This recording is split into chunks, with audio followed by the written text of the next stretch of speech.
Welcome to First Unitarian Society of Minneapolis, the birthplace of Congregational Humanism. We carry on that tradition of free thought today, dedicated to promoting a free search for truth, meaning, and justice. Our web address is firstunitarian.org. I'm David Breeden, Senior Minister. Welcome.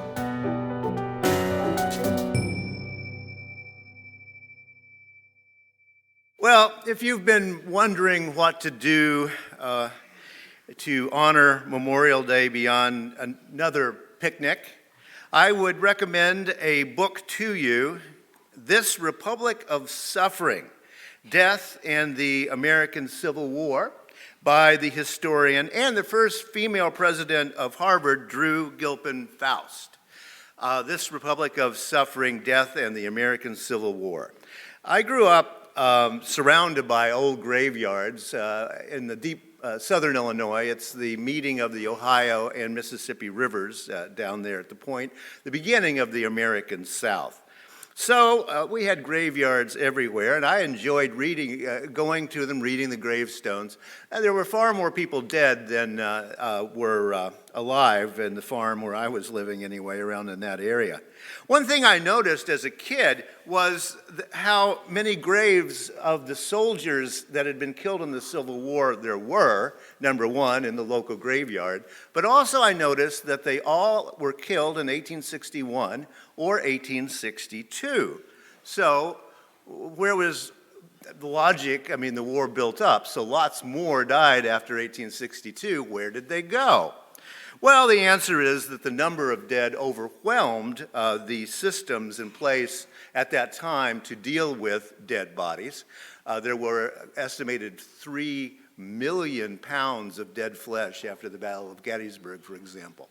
So there's a lot of stuff to deal with and a lot of dangerous biohazards, shall we say. The attempts to bring the dead back stopped in 1862, as a matter of fact, at the Battle of Shiloh, where many of those soldiers that were close to my farm had died. The Army of the Tennessee was a northern army of hillbillies from the Ozarks. The Army of Tennessee were Confederates from Tennessee. So that's weird, but it's true. But also, Ulysses S. Grant was one of the commanders of that group. Now, what we call the 30th, that's what we used to call it in those days, the 30th, and then it became Decoration Day, and nowadays it's Memorial Day. But it was a very big deal in our community, those of us who had been in that area for a very long time, and we all knew family from the Civil War period who were buried out there. So we would go out on the 30th of May and do spring cleaning in the graveyards. Now, my grandfather still called it Heaping the Graves. Heaping the graves. We got to go heap the graves, which was a practice that people did before the intervention of electric lawnmowers. Okay, so we're talking a while back. Up until the 1930s, roughly, in the area where I grew up, we're a little more depressed and poor there. But Ozark folks dressed up the dead at home, of course, in the old days. My grandmother was the known neighborhood body washer of dead folk, and my grandfathers all dug graves during those times and built the coffins as well, and so those were wood. All right, so in many old cemeteries in the Midwest, you will see the stone outlines of some graves. If you look closely at this photo, you will see those little walls, those little high. Now, those are the rich folks who could afford to do that, and that's marking out where the person is buried, but it's also to hold in the dirt, because in those days, they simply heaped the earth back over the grave, and every spring they would go out and heap it again. Why? Well, because the caskets were made of wood, and they collapsed over the winter often. And so you had to go in and put over the grave, and you didn't want to be walking on those. I myself have stepped into some graves that shouldn't have been stepped into, and you sink about 3 feet in the ground with one leg, and you have to crawl back out. That's one of the reasons my grandfather was not entirely happy about that going away. He never got over the disrespect of walking over somebody's grave. So I learned early, in the Ozarks anyway, we always build cemeteries on an east-west axis. And the reason for that is that the dead person will sit up one morning, facing east so that they can see Jesus Christ arriving from the east on resurrection morning.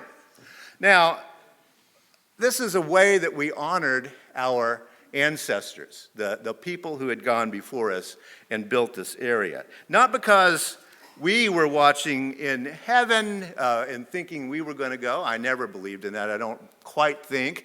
But we wanted to do our best for honoring the dead. Well, as a non-theist, never have I ever used a phrase that you probably have heard in your time as well. And it should never be used in the same sentence as the word humanism, I think. But it's often quoted to kind of make a backward attack upon non-theists. It comes from the philosopher Protagoras. He died in 400 BCE, speaking of ancestors, that's a while ago. And it's often quoted as, man is the measure of all things. With the follow-up, many people, oh, how sad, you poor folk, all you've got are human beings to measure things, right? I don't see it that way. Because actually, I can read a little Greek, and that ain't what it says, right? It says, ox anthropos enai te mater olan thon programmates, which actually means, oh, the human, or alas, the human. Ox means big O, like in poetry. Oh, or alas, oh, the human.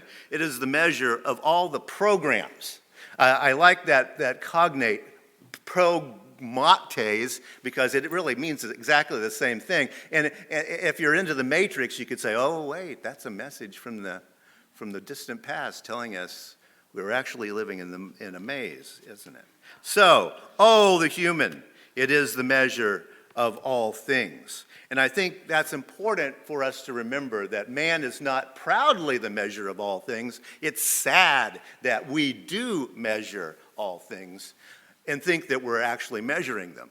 That's the mistake in the system. So sure, we do it, but it's always a mistake, according to Protagoras. Another ancestor reminds us of this.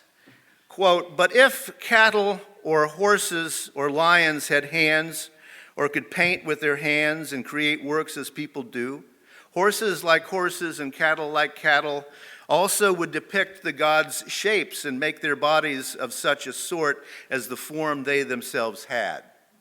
If horses created gods, they would look like horses and think like horses. That's Xenophanes. And yeah, he's talking about icons, statuary here, but there is the deeper truth that imagining, right? Imagine.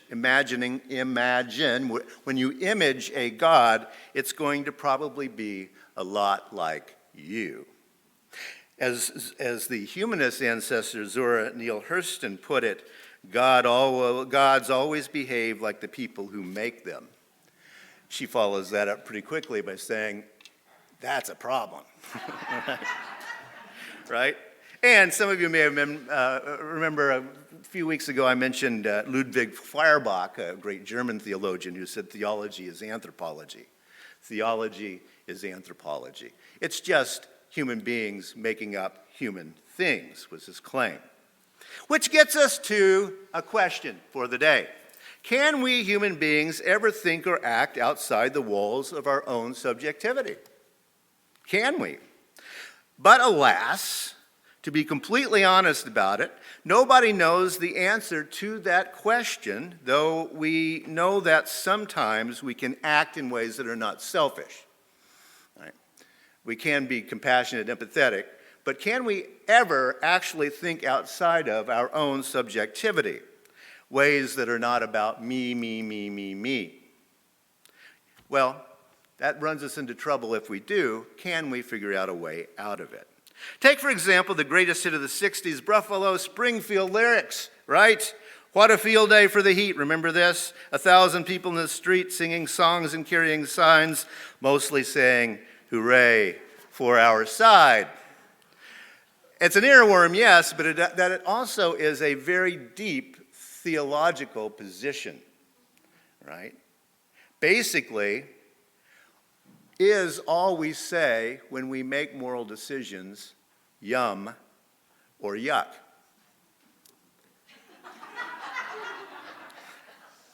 As a matter of fact, there is an entire school of philosophy referred to as the boo hurrah theory of moral reasoning.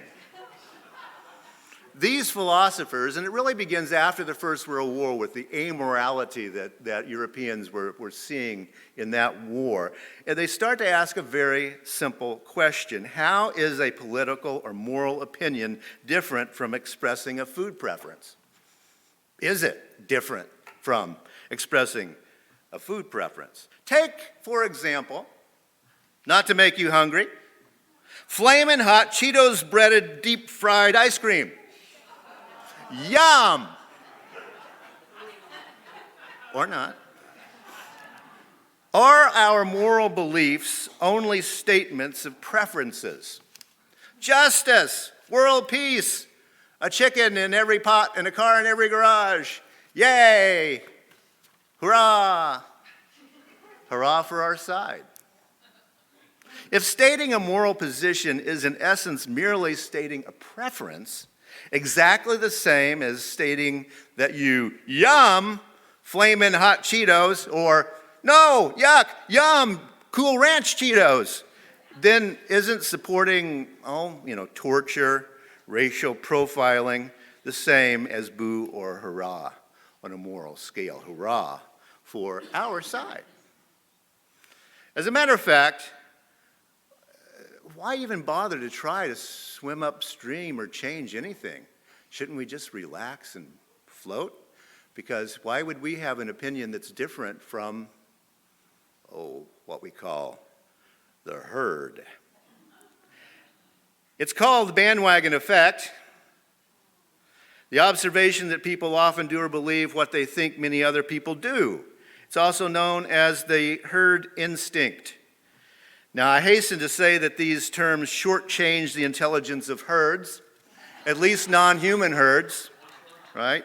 And it's also not fair to bands that travel in wagons. I think probably the better term is groupthink, which was a term not invented until the late 1970s. But you get the idea.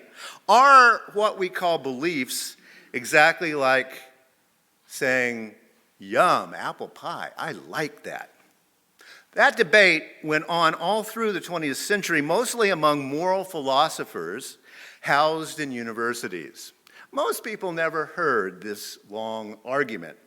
In this century, science has also gotten involved in how this works.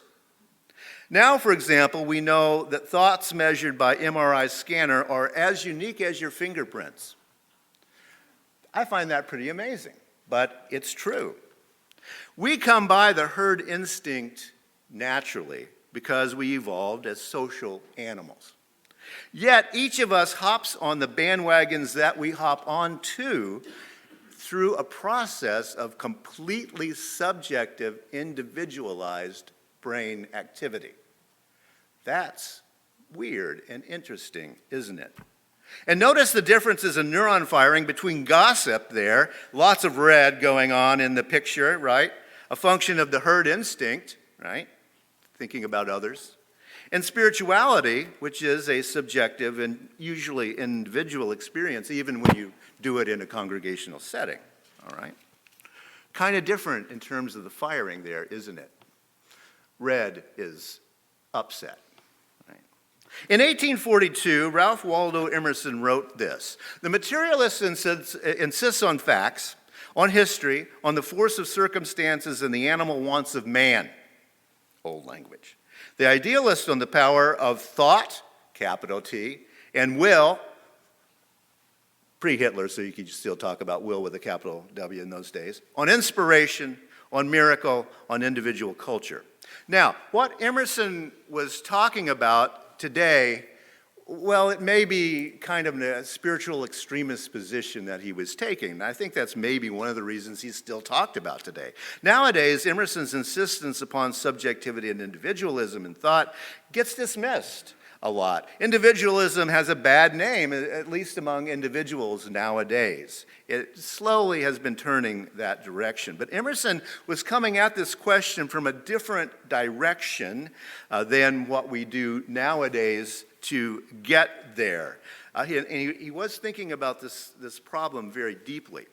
Already by the 1840s, Boston had become the center of abolitionist activity against slavery. Emerson deeply believed in the cause of abolition. Go Emerson. Yet, he was very concerned about that becoming a bandwagon. And he did not want to be perceived as on any bandwagons. But Ralph, we say, right? The way to abolish slavery is to mass produce a whole bunch of people on a bandwagon who will go invade the South and wipe out slavery. Why are you concerned? Well, large numbers of people joining together to do the right thing, that's democracy, isn't it? That's a good thing. So why was Ralph anti? Emerson would respond that human groups always take a sectarian turn. All right? In other words, human propensity always is to make an us out of, and them out of everything we do. And we like us, and we don't like them. Yay, our side, boo, their side. And Emerson thought, when you do that, you're not thinking anymore, right? You're not thinking. That's why he talks about the idealist tradition over the materialist, the one satisfying what he calls animal wants, by which he meant gut reactions, boo, hurrah, only, not thinking about it. Now, we don't use the term animal wants anymore. That's not considered nice. The British moral philosopher G.E.M. Anscombe, affectionately known among her colleagues as the Dragon Lady, because she was so good at kind of ripping apart all the patriarchal men philosophers. And C.S. Lewis, after a debate with her, had to go home for like 3 weeks, and no one saw him because he had to hide out. He felt so bad about that, right? She had a killer debating style. But the primitive side of wanting is trying to get, she said. The primitive sign of wanting is trying to get. Now, think about that for a moment. The primitive side of wanting is trying to get. So she's meaning there's an unprimitive side. She's not talking about primitive people. She's talking about all of us. We have a primitive side that wants, want. Ice cream, fried ice cream, yum, right? And also, we have other ways of wanting, unprivileged, unprimitive ways of wanting. Note that Anscombe isn't using the term primitive in a derogatory way. It's possible to have a group of people who do not somehow all hop on a bandwagon, she thought. It has to be. There has to be a way for thinking people to decide morally what's going on without merely saying hurrah for our side. We can make moral decisions. That's what Emerson is saying as well. We can. We can think beyond yuck and yum. Emerson insisted upon this even as the United States rushed into the bandwagon of war. Anscombe insisted upon this in the wake of the Second World War and the revelations of Nazi atrocities. For example, go back to that flamin' hot Cheetos breaded deep fried ice cream. Yuck or yum, boo or hurrah, are those our only choices? Well, actually, it's possible to have further dimensions to that, isn't it? Perhaps you are, for example, lactose intolerant. Yuck or yum is no longer the reason that you don't eat ice cream, right? Or perhaps you're vegan because you object to industrial dairy farming. That's a moral reason. Yes, it's saying, boo, dairy industry, but an objection also might say, well, I'd love to have some, I just want the non-dairy variety of fried Cheetos. So, Emerson and Anscombe both saw the issues of justice in societies are just like that, right? They have the deeper meanings to them, but notice that those are individual wishes, not because we're all not lactose intolerant, right? So then we can have an opinion, we can have an unconsidered opinion, but we can have an opinion beyond yuck or yum. How many moral reasons are there for fighting the banning of books, for example? My writers group is suing the state of Florida for this, right? It's freedom of speech. So, yay. PEN America, yay. Okay, so that might be virtue signaling. We have that term nowadays, right? I'm against book banning. I want all my friends to like me because I know y'all are against book banning, right? That's a bandwagon, all right? On the other hand, perhaps I fight the banning of books because I deeply believe in the concept of a free marketplace of ideas. That ain't yuck. That's not boo, right? Perhaps I'm convinced that having a book on the shelves that affirms a child's personality and personhood is actually a socially valid and valuable thing to have. As a matter of fact, that's what I do think. And I think that you don't have to be a zombie to agree. If you happen to be a totally amoral leader, we've heard of some of those, who's interested only in leading human beings to particular conclusions and gaining certain things from that, the bandwagon effect is exactly what you want, isn't it? Come with me, mob. Emerson and Anscombe and many other moral philosophers hope to direct a sizable number of us away from the bandwagon effect. Examining our intentions is the very essence of inner work. Why am I saying boo? Why am I saying yuck? The philosopher Gloria Anzaldúa calls for us to consider the bandwagons we ride on, and she proposes this is the way to get off it. The creation of yet another culture, a new story to explain the world and our participation in it, a new value system with images and symbols that connect us to each other and to the planet. We'll imagine no bandwagon. But how do we explain the series of events that led to an American Civil War or a Nazi genocide? How do we comprehend a series of events that leads to the murder of George Floyd 3 years ago? Where might people acting in moral ways be effective in preventing injustice and murder? One of the curiosities of our national political debate concerning racism is that we liberals tend to blame systemic racism. It's a system, we say, groupthink at its most damaging. While political conservatives tend to explain racism, gun violence, etc., as a few bad apples, right? Bad individuals. Now think about this for a moment, okay? Isn't it interesting, liberals who insist upon individual freedom of thought, even to the point of wanting books in libraries to read, we see many societal problems as instances of long-term groupthink, systemic racism. While conservatives, who often insist upon social control down to the level of controlling an individual's ability to walk over and pick up a book, that measure of control, yet many conservatives see societal problems as instances of individualism. It seems like that would be the opposite if you stop to think about it. And don't both sides often get things backward? Individuals, even while considering their actions individually, too often operate out of groupthink, right? While groups, even when they think they are collectively good, may be operating out of complete subjectivity and individualism. A whole group of individuals.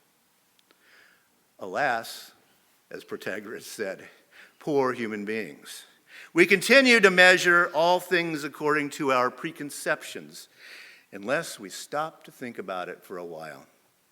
It's not smart to act like you did yesterday, because it led to the disaster we're living with today. Sure, yay humanity, boo humanity, whatever. We stumble, we humans, as often as we take a step. We know that about us. we don't have any wool over our eyes. Yet, we have people in our tradition saying we can think as individuals, we can think clearly if we really work on it. And, as we humanists say, we are all we've got.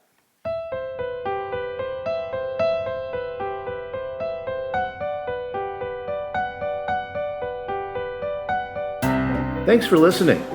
You can find much more about humanism and what's happening at First Unitarian Society in Minneapolis by visiting our website at firstunitarian.org.